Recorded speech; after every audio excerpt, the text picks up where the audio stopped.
A 1.2 meter tall girl spots a balloon moving with the wind in a horizontal line at a height of 88.2 meter from the ground. The angle of elevation of the balloon from the eyes of the girl at any instant is 60 degree. After some time, the angle of elevation reduces to 30 degree. Find the distance traveled by the balloon during the interval அப்படின்னு கேட்டிருக்காங்க. முதல்ல நம்ம ஒரு diagram வரைவோம். அதாவது இதில் என்ன கொடுத்துருக்காங்க அப்படின்னா ஒரு 1.2 மீட்டர் வந்து ஒரு கேர்ள், அதாவது அவளுடைய டால் வந்து எவ்வளோ இருக்குது அப்படின்னா அவளோட ஹைட் வந்து எவ்வளோ இருக்குது அப்படின்னா 1.2 மீட்டர். இப்போ நான் சும்மா ஒரு ரஃபாக வரையேன் பாருங்கள். இதான் இந்த கேர்ள் அப்படின்னு வச்சுக்கிடுவோம். இந்த கேர்ளோட ஹைட் வந்து 1.2 மீட்டர். நான் சொல்கிறது உங்களுக்கு புரியுதா? இந்த கேர்ளோட ஹைட் வந்து 1.2 மீட்டர் அப்படின்னு அர்த்தம். இப்போ இது இந்த கேர்ளுக்கு நம்ம ஒரு நேம் கொடுத்துக்கலாம், ஏபின்னு கொடுத்துக்கிடுவோமா. இந்த கேர்ளோட ஹைட் வந்து எவ்வளோ இருக்குன்னு அர்த்தம், 1.2 மீட்டர். இவன் என்ன பண்ணுறா அப்படின்னா வந்து ஒரு பலூனை ஊதுறா. அந்த பலூன் இப்போ இந்த பலூன் வந்து உதாரணத்துக்கு ஃபஸ்ட்டு மூவிங்கில் இங்கே இருக்குன்னு வச்சுக்கிடுவோம். இந்த பலூன் இவளோட வந்து பறக்க விட்றா. இந்த ஏ அப்படிங்கிறது வந்து இவரோட ஐஸ் சைட் அப்படின்னு வச்சுக்கிடுவோம். இங்கே வந்து கொடுத்துருக்காங்க பார்த்தீங்களா, இந்த angle of elevation from the eyes of the girl அப்படின்னு கொடுத்துருக்காங்களா, இதுதான் இவளுடைய ஐஸ் சைட் அப்படின்னு வச்சுக்கிடுவோம். With point of the observation of the girl அப்படின்னு கூட வச்சுக்கலாம். இப்போ இந்த இடத்துல ஃபஸ்ட்டு பலூன் இருக்குது. அதாவது எப்படி இந்த இவ்வளோ ஹைட்டில் இருக்குது இவளுடைய, இது வந்து இவளுடைய ஐ. நல்லா கவனிங்க. ஃபஸ்ட்டு வந்து 1.2 மீட்டர் டால் கேர்ள். இந்த கேர்ளோட ஹைட் வந்து 1.2 மீட்டர்னு அர்த்தம். இந்த கேர்ள் வந்து ஒரு பலூனை வந்து என்ன செய்யறன்னு அர்த்தம், ஊதி பறக்க விட்றா. ஃபஸ்ட்டு பலூன் வந்து இந்த இடத்துல இருக்குது. இதை நான் என்ன வச்சுக்கிறேன், இது ஏபின்னு கொடுத்ததுனால இது சிடின்னு வச்சுக்கிறேன். இப்போ என்ன ஆகுது அப்படின்னா இந்த பலூன் வந்து இங்கே தான் என்ன இருக்குது, பலூன் இங்கே வந்து என்ன இருக்குன்னு சொல்லியிருக்கேன், பலூன் இருக்குது. இந்த பலூன் வந்து அப்படியே காற்றுல பறந்து இந்த சைடு வருது, புரியுதா? இப்போ இந்த சைடு வரும்போது இங்கே இப்படி ஒரு லைன் போட்டுக்கிறேன், இங்கே கீழே ஒரு லைன் போட்டுக்கிறேன்னு வச்சுக்கோங்க. இந்த பலூன் வந்து இந்த சைடு இங்கே இருக்கிற பலூன் வந்து அப்படியே காற்றுல வந்து மெதுவாக வந்து இந்த இடத்துக்கு வருது. இந்த இடத்துக்கு வரும்போது இந்த மொத்த ஹைட்டு அங்கே கொடுத்துருக்காங்க பார்த்தீங்களா, horizontal line at a height of 88.2 metre from the ground இது இதான். அப்போ இங்கேருந்து இங்கே வரைக்கும் இந்த மொத்த ஹைட்டு வந்து இந்த இடத்துல இந்த மொத்த ஹைட் வந்து எவ்வளோ இருக்குதுன்னு கொடுத்துருக்காங்க, 88.2 மீட்டர் இருக்குது அப்படின்னு கொடுத்துருக்காங்க. இப்போது நான் வந்து என்ன வைக்க அப்படின்னா இதுக்கு ஒரு பேர் கொடுக்கலாம், இதை சிடின்னு வச்சுக்கிறேன்னா. ஸோ அப்போ இதை வேணால் என்ன வச்சுக்கிறேன், இஎஃப் அப்படின்னு வச்சுக்கிறேன். இஎஃப் இங்கே இது ஃபுல்லாக ஹைட் தானே, ஜின்னு வச்சுக்கிட்டா. இப்போ இது ஃபுல்லாக எவ்வளோன்னு கொடுத்துருக்காங்கன்னு அர்த்தம், 88.2 மீட்டர் அப்படின்னு கொடுத்துருக்காங்க. நல்லா கவனிங்க. The angle of elevation of the balloon from the eyes of the girl. கேர்ளோட ஐஸ் வந்து இப்படி டாப் இப்படி தூக்கி பார்க்கும்போது இங்கே தான் வந்து கேர்ளோட ஐஸ் இருக்குது அப்படின்னு அர்த்தம். அப்போ வந்து இந்த ஃபஸ்ட்டு பலூன் இருக்குல்ல, பலூன் ஃபஸ்ட் இடத்துல இருக்குல்ல, இந்த ஆங்கிள் ஆஃப் எலிவேஷன் வந்து எவ்வளோ டிகிரி அப்படின்னு கொடுத்துருக்காங்க அப்படின்னா 60 டிகிரி அப்படின்னு கொடுத்துருக்காங்க. அப்புறம் சம்டைம் கழித்து இந்த பலூன் வந்து அப்படியே விண்டில் மூவ் ஆகி இந்த சைடு வந்துடுது, ஈக்கு வந்துடுதுல. அப்போ இங்கே இருந்து இந்த கேர்ளோட பாயிண்ட்லேருந்து, அப்போ இதை நான் பாதியாக அப்படி பிரிக்கிறேன்னா, இப்போ இந்த இதில் வந்து இங்கே எலிவேஷன் வந்து எவ்வளோ டிகிரின்னு கொடுத்துருக்காங்க அப்படின்னா 30 டிகிரி அப்படின்னு கொடுத்துருக்காங்க. இப்போ என்ன கேட்டிருக்காங்க அப்படின்னா find the distance travel by the balloon during the interval.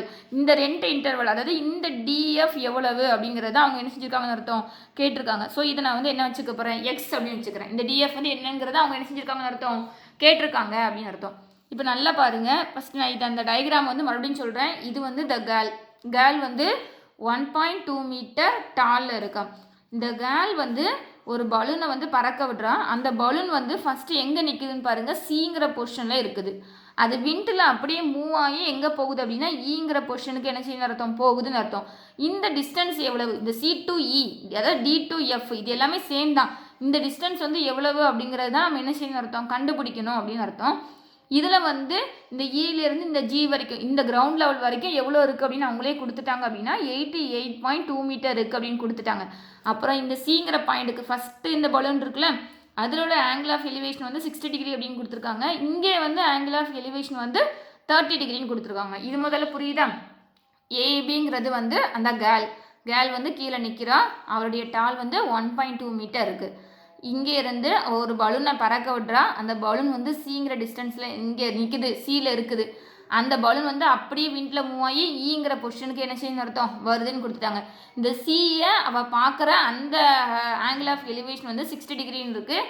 இந்த இ இருக்குல்ல, அந்த பலூன் வந்து மூவ் ஆகி இந்த சைடு போகுதுல, அங்கே அவள் பார்க்குற டிஸ்டன்ஸ் வந்து 30 டிகிரின்னு இருக்குது. இப்போ இந்த சிக்கும் ஈக்கும் உள்ள டிஸ்டன்ஸ் எவ்வளவு அப்படிங்கிறத நம்ம என்ன செய்யணும்னு அர்த்தம், கண்டுபிடிக்கணும்னு அர்த்தம். இதுதான் அவங்க கொடுத்துருக்கிறது. இந்த சிஇனாலும் ஒன்று தான், இந்த டிஎஃப்னாலும் ஒன்று தான். இன்னும் கீழே இந்த அளவு எடுத்துட்டிங்கன்னா இதுவும் சேம் தான். இப்போ இது 1.2 மீட்டர் அப்படின்னா கண்டிப்பாக இந்த ஏபிங்கிற கேர்ள் வந்து 1.2 மீட்டர் இருக்கல, அப்போ கண்டிப்பாக இந்த எஃப்ஜியும் எவ்வளோ தான் இருக்கும், 1.2 மீட்டர் தான் இருக்கும். அப்போ இங்கே பாருங்கள், இதில் ஃபஸ்ட் நம்ம சைடில் எழுதிக்கிடுவோம். இந்த இஜின்னு இருக்கா, இந்த இஜி வந்து நான் எவ்வளோ சொன்னேன், அவங்க என்ன கொடுத்துருந்தாங்க, ஹரிசான்டல் லைன் வந்து 88.2 மீட்டர் ஃப்ரம் த கிரவுண்டு. அப்போது இந்த இஜிங்கிறது எவ்வளோன்னு தெரியும், 88.2. எஃப்ஜிங்கிறது எவ்வளோ தெரியும் நமக்கு, 1.2. இது ஏபிங்கிறது 1.2 அப்படின்னா கண்டிப்பாக எஃப்ஜியும் எவ்வளோ தான் அர்த்தம், 1.2 மீட்டர் தான். அப்போ இந்த இஎஃப் கண்டுபிடிக்கணும் அப்படின்னா இந்த ரெண்டுத்தையும் நம்ம என்ன பண்ணிடலாம், மைனஸ் பண்ணிடலாம். புரியுதா உங்களுக்கு?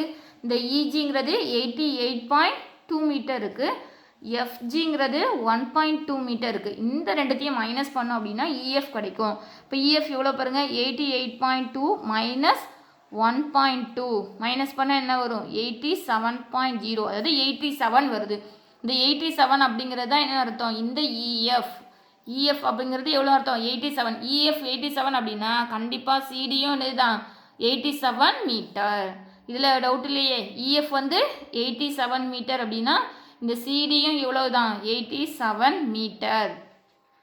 இதை முதல்ல கண்டுபிடிச்சி வைக்கணும். நல்லா பாருங்கள், இந்த ஏபி 1.2, ஏபி வந்து 1.2 அப்படின்னா கண்டிப்பாக இந்த எஃப்ஜியும் எவ்வளோ தான் இருக்கும், 1.2 மீட்டர் தான் இருக்கும்.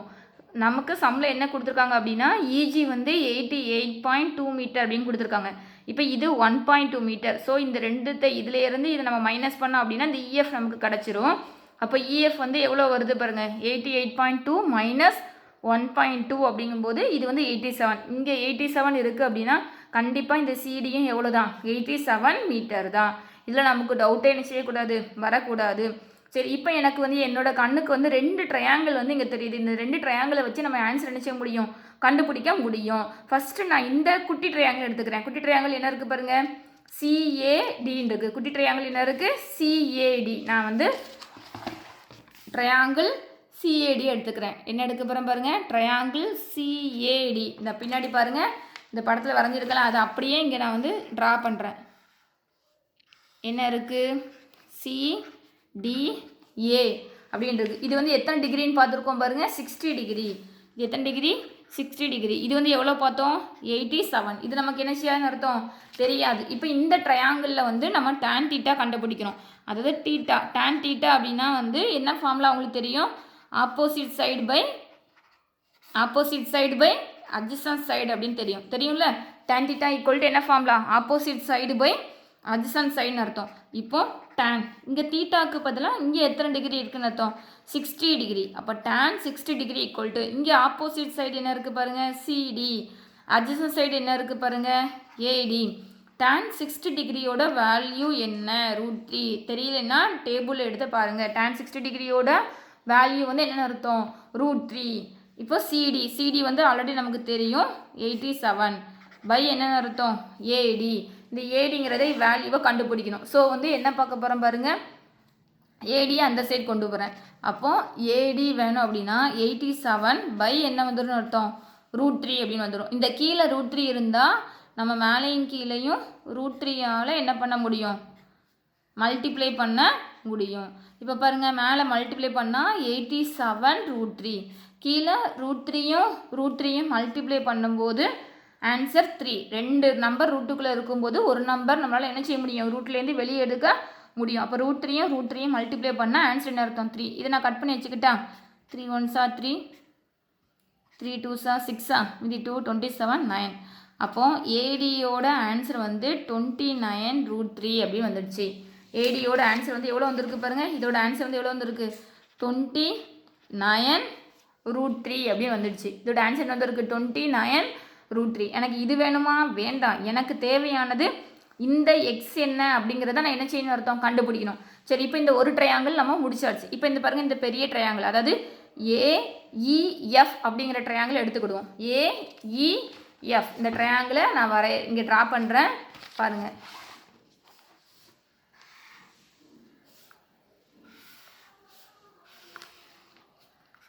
ஏஇஎஃப். இங்கே நடுவில் என்ன இருந்துச்சு? டி இருந்துச்சு, அதை மறந்துடக்கூடாது. ஏஇஎஃப் இந்த ட்ரையாங்கிள் பார்த்தோம்ல, ஏஇஎஃப் நடுவில் டி இருந்துச்சு.